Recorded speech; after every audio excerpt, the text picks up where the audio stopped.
আজকে বাংলাকে ওরা কার্যত দ্বিতীয় কাশ্মীর বানাতে চায়। বাঙালিকে রাষ্ট্রহীন করে ওরা ভাবছে বাংলা দখল করবে। ফর্ম 7 ভরে ইচ্ছা করে করে টার্গেট করে করে লোকের নামে জমা দিয়েছে। শুভেন্দু অধিকারী একটা তালিকা প্রকাশ করুক রোহিঙ্গা কারা। 2 কোটি রোহিঙ্গা ছেড়ে দিন, 2 লাখ রোহিঙ্গার তালিকা প্রকাশ করুন। আরে বাবা 2000 রোহিঙ্গার তালিকা প্রকাশ করুন। উনি তো 2টো রোহিঙ্গারও তালিকা প্রকাশ করতে পারেনি। এতগুলো মানুষের এত সমস্যা, এত কাজের হয়রানি, শরীর খারাপ, হাসপাতালে ভর্তি, মুমূর্ষু রোগীকে তুলে নিয়ে আসছে, প্রেগনেন্ট মহিলা লাইনে দাঁড়িয়ে আছে, বৃদ্ধ লোক, বৃদ্ধ মহিলারা আছেন। রোহিঙ্গা কতগুলো আমাদের কাছে প্রশ্ন। ওরা এপস্টিন ফাইলসের ভয়ে আজকে আমেরিকার ট্রাম্পের দালালি করছে। ওরা ব্রিটিশ আমলেও এইভাবেই ব্রিটিশের চাটুকারিতা করত। এটা কি গরিব মানুষ তার অধিকার ছেড়ে দেবে? আপনি আপনার অধিকার ছাড়তে পারবেন না। সবচেয়ে বেশি নাম বাদ গেছে হচ্ছে মতুয়া এলাকায়, সব থেকে বেশি নাম বাদ গেছে। আজকে ওদের নেতা বলছে 50 লাখ রোহিঙ্গার বাদ দেওয়ার জন্য যদি 5 লাখ মতুয়া ভাই যায়। আরে আপনি আপনার মন্ত্রিত্বটাকে ছেড়ে দিন না। সরকারি হস্তক্ষেপে আমাদের ফেসবুক পেজটি বন্ধ করে দেওয়া হয়েছে। আমাদের সমস্ত খবরাখবর ইউটিউব চ্যানেলে প্রকাশিত হচ্ছে। তাই আপনাদের সকলের কাছে অনুরোধ, আমাদের জিআই এর ইউটিউব চ্যানেল আপনারা সাবস্ক্রাইব করুন এবং আপনাদের আত্মীয় স্বজন, বন্ধু বান্ধব সকলকে বলুন আমাদের ইউটিউব চ্যানেলটি সাবস্ক্রাইব করতে। এবং পাশাপাশি বলবো, যারা আমাদেরকে ভালোবাসেন, আমাদের খবরগুলো আরো বেশি মানুষের কাছে পৌঁছে দেওয়ার জন্য আমাদেরকে আর্থিকভাবে আপনারা সহযোগিতা করুন। স্ক্রিনে যে কিউআর কোড দেওয়া আছে সেখানে স্ক্যান করে আপনারা আপনাদের যতটুকু সাধ্য যে যা পারবেন আর্থিকভাবে সহযোগিতা করে আমাদের পাশে দাঁড়ান। যে নাম প্রকাশ পেয়েছে এসআইআর এর চূড়ান্ত তালিকায়, সেই তালিকায় দেখতে পাচ্ছি একাধিক মানুষের নাম বাদ যাচ্ছে এবং বিজেপি যে আগে থেকে বলতো না যে 1 কোটি মানুষের নাম বাদ যাবে, কোথাও গিয়ে মনে হচ্ছে সে কথাটা এখন বাস্তবায়িত হবে। কি বলবেন দাদা? জোর করে আজকে আমরা দেখতে পাচ্ছি 1,25,00,000 মানুষ, প্রায় 65 লাখ নাম বাদ পড়ে গেছে, 60 লাখ বিচারাধীন। রক্তপাতহীন গণহত্যা চালিয়েছে বাংলার ওপরে জ্ঞানেশ কুমারের নেতৃত্বে নির্বাচন কমিশন। তাদের যে মালিকরা টার্গেট বেঁধে দিয়েছে যে 2 কোটি নাম বাদ দিতে হবে, তারা সেই কাজটা করার জন্য গোঁজামিল দিয়ে যাকে যেখানে পেরেছে নাম কেটেছে।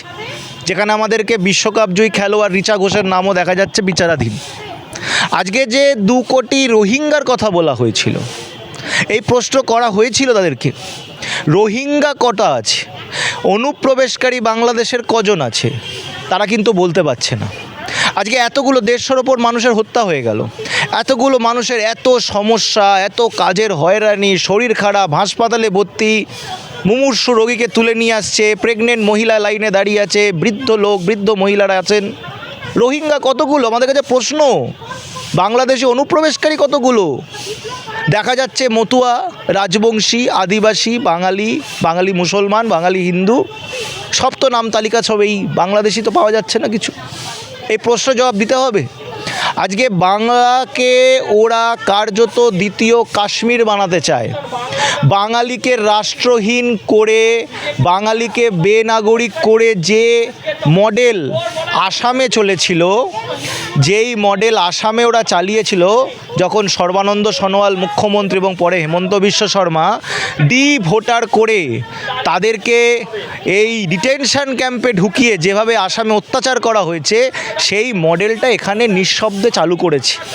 এনআরসি নাম না বলে এসআইআর বলে এই মডেল চালু। আপনারা জানেন যে কিছুদিনের মধ্যেই সেন্সাস শুরু হবে।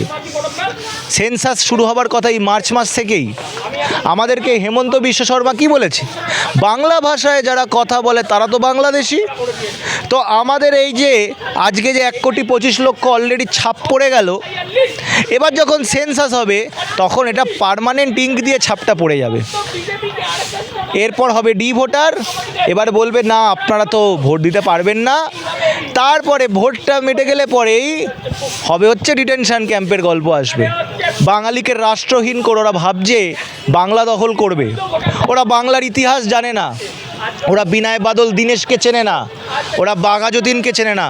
ওরা তো সামান্য নাম বলতে ভুল করে, বঙ্কিমচন্দ্র চট্টোপাধ্যায়ের নাম বলতে পারে না, যতীন দাসকে ওরা চেনে না। আমাদের ইতিহাস জানে না ওরা জানে না এই বাঙালি 250 বছর ধরে নল, বন্দুকের নল, কামানের বিরুদ্ধে লড়াই করে এখানে এসেছে। ওরা ক্ষুদিরাম বসুকে চেনে না, ওরা উল্লাসকর দত্তকে চেনে না। ওরা জানে হচ্ছে দালালি। যেভাবে আজকে ওরা এপস্টিন ফাইলসের ভয়ে আজকে আমেরিকা ট্রাম্পের দালালি করছে। ওদের ইতিহাসটা পড়ে দেখুন, ওরা ব্রিটিশ আমলেও এইভাবেই ব্রিটিশের চাটুকারিতা করতো। ওদের যারা আইকন তারা মুচলেখা লিখতো, আর তাদেরই উত্তরসূরি নরেন্দ্র মোদী আজকে একই কাজ করছে। নরেন্দ্র মোদী ডোনাল্ড ট্রাম্পের কাছে গিয়ে চাটুকার, দালাল, চিরকাল ভারতকে বেচেছে, ব্রিটিশদের সময়ও বেচেছে, আজও বেচছে, এবং তাদের এই সামনে একমাত্র মেরুদণ্ড সোজা করে দাঁড়িয়ে আছে বাঙালি। এবং বারংবার বলেছিল না দাদা, হিন্দুদের নাম বাদ যাবে না, হিন্দুরা আপনারা ভয় পাবেন না। তাহলে দেখতে পাচ্ছি যে তালিকা প্রকাশ পেয়েছে, হিন্দুদের নামও রয়েছে। প্রচুর নাম বাদ গেছে, প্রচুর হিন্দুদের নাম বাদ গেছে। আমি দেখছিলাম একজন প্রখ্যাত সাংবাদিক, তার নাম বাদ গেছে। তার 14 গোষ্ঠী কোনোদিনও বাংলাদেশ যায়নি। প্রচুর লোকের নাম বাদ গেছে হিন্দু, প্রচুর, আর কোনো কারণ নেই। এমন লোকের নাম বাদ গেছে 2002-এর ইলেকটোরাল রোলে যাদের বাপ মা দুজনেই ছিল, তারপরেও তাদের নাম বাদ গেছে। কোনো যুক্তি নেই, প্রচুর হিন্দুদের নাম বাদ গেছে, লক্ষ লক্ষ। ফর্ম 7 ভরে ইচ্ছা করে করে টার্গেট করে করে লোকের নামে জমা দিয়েছে। ওরা ভাবছে এইভাবে ওরা ভোটে জিতবে, রাষ্ট্রহীন করে।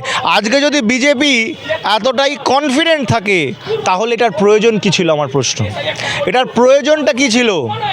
যদি তাদের মনে হয় যে তৃণমূল এত খারাপ কাজ করেছে, যে তৃণমূল এবার ভোটে হারছে, তাদের প্রয়োজন কী ছিল?